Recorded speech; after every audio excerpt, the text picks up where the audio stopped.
My brother spread the word that I was idle while I was grinding through 80-hour weeks to keep our family's company alive. When we finally turned things around, he sold it without a whisper to me.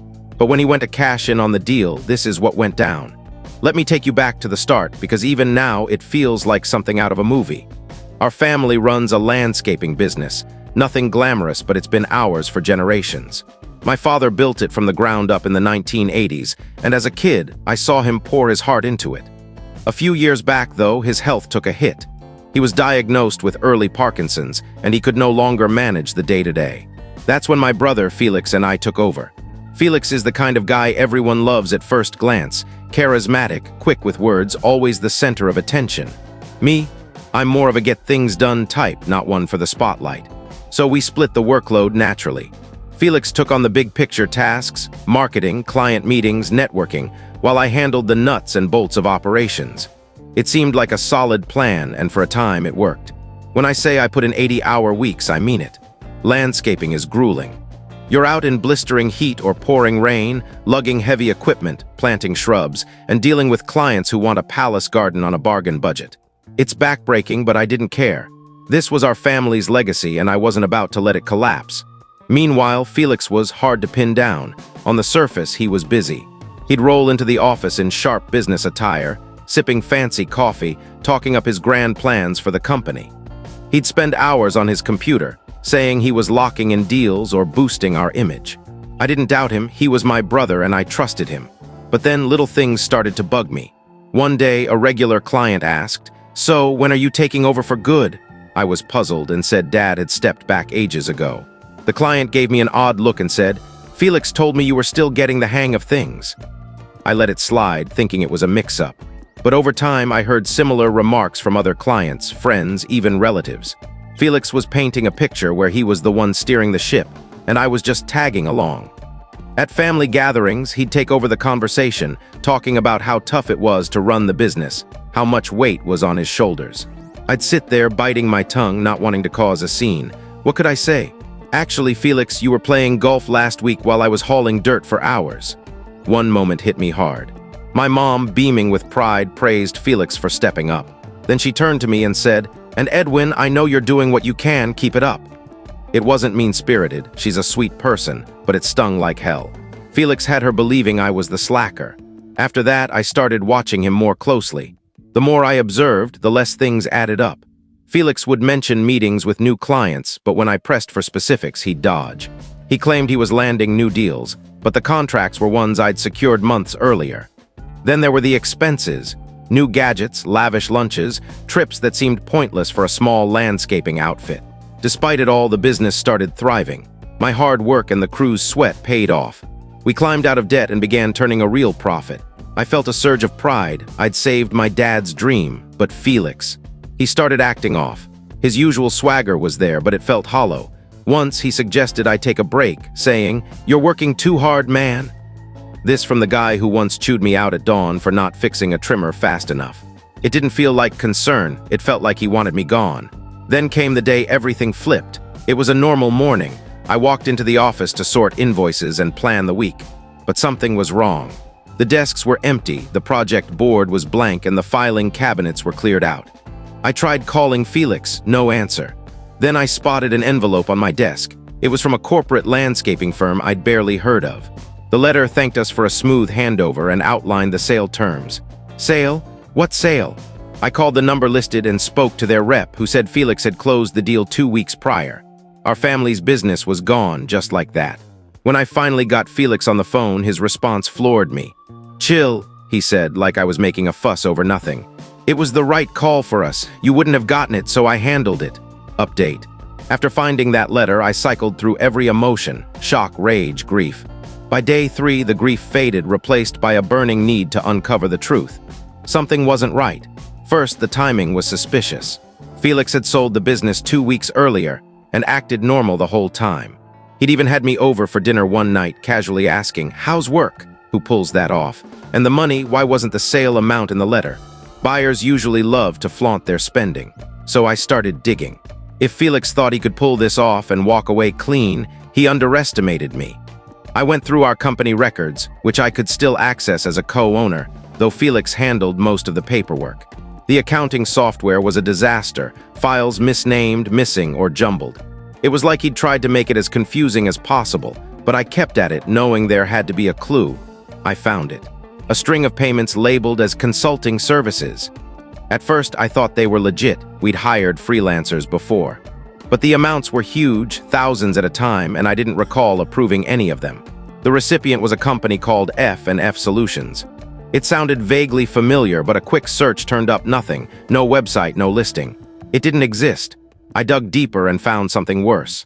F&F Solutions was a shell company Felix had set up years ago. I found the LLC registration in his name.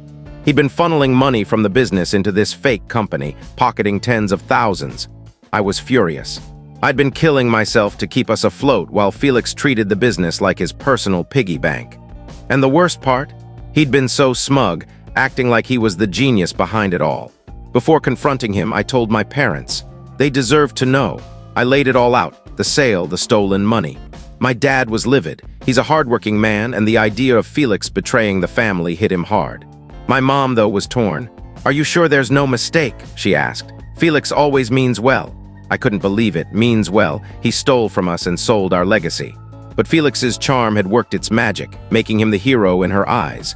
I realized I'd have to handle this alone. I confronted Felix at his condo, unannounced, with a folder of evidence. He looked surprised but not rattled when he opened the door. "What's this about?" he asked, all casual. I didn't play along. I tossed the folder on his table and said, "Explain this." He skimmed the papers, his face blank, then said, "You're blowing this out of proportion.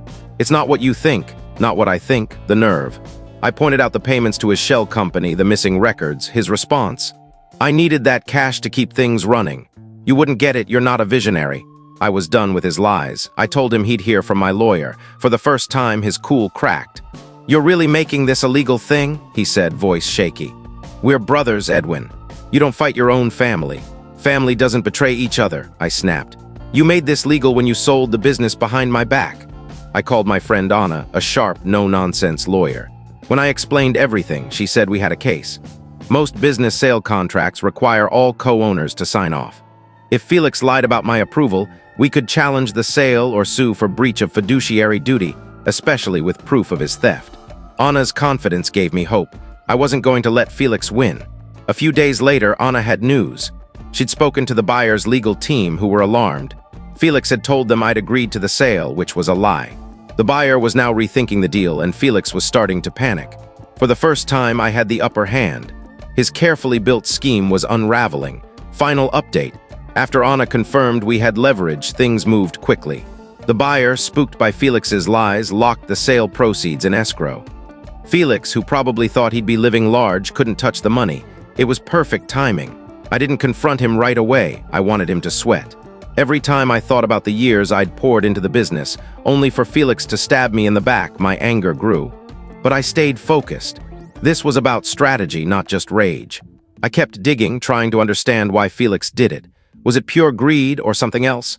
That question haunted me as Anna, and I prepared for a legal fight. The first sign of Felix cracking came a week after the funds were frozen. My mom called, sounding worried. Felix had been acting strange, snappy, withdrawn, skipping family dinners. "He's stressed, I think," she said. "Maybe you two should talk." I held back a bitter laugh. Talk, after everything. I told her I'd think about it and hung up. Then something odd happened. At the store, I ran into an old client who mentioned Felix was bragging about a new business venture. My antenna went up. What venture? With what money? He couldn't access the sale funds. Where was he getting cash for a new project? I went back to the records and found it. A series of loans taken out in the company's name over 2 years. I'd seen them before, but thought they were for business expenses. Now I saw the truth. The money went to Felix's secret account, the same one tied to his fake company. My stomach sank. He'd not only stolen from us, but used the business to take out loans he pocketed, leaving me liable for half. That was it. I called Anna and spilled everything. "He's not just screwed you," she said. "He's in deep legal trouble." We filed a lawsuit against Felix for fraud, embezzlement, and breach of fiduciary duty. The evidence, bank records, fake invoices, loan documents was airtight. The buyer, wanting no part of Felix's mess, canceled the sale entirely. This was massive. Felix got nothing, and I had a shot to reclaim the business, though I'd still need to tackle the loans he'd left behind. Felix tried to act unfazed, like the lawsuit was a minor hiccup. But as the evidence piled up and court dates neared, his confidence crumbled. He stopped answering my calls, and when I saw him, he looked drained, like he hadn't slept in weeks. The breaking point came during his deposition. Anna hammered him for hours, dissecting his schemes. When she asked, "Why didn't you just ask Edwin for help if you needed money?" Felix paused. For a second, I thought he'd admit he was in over his head. Instead, he looked at me and said, "He wouldn't have gotten it. He's not a big-picture guy." I almost laughed at his arrogance, but I stayed calm and let Anna work. The court ruled in my favor. Felix was ordered to repay the stolen money, including the loans, and the buyer returned the business to me. It wasn't a clean win. I still had debt to sort out, but it was enough. Felix walked away with nothing. His accounts were frozen, his reputation trashed, and even our parents who tried to stay neutral were done with him. It's been a few months and I'm rebuilding the business. It's tough, but we're making progress and I'm proud of it. Felix, last I heard, he's crashing on couches trying to start fresh somewhere else. I'd be lying if I said I felt sorry for him. He made his bed and now he's lying in it.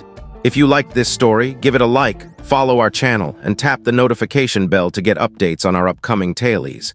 See you in the next one.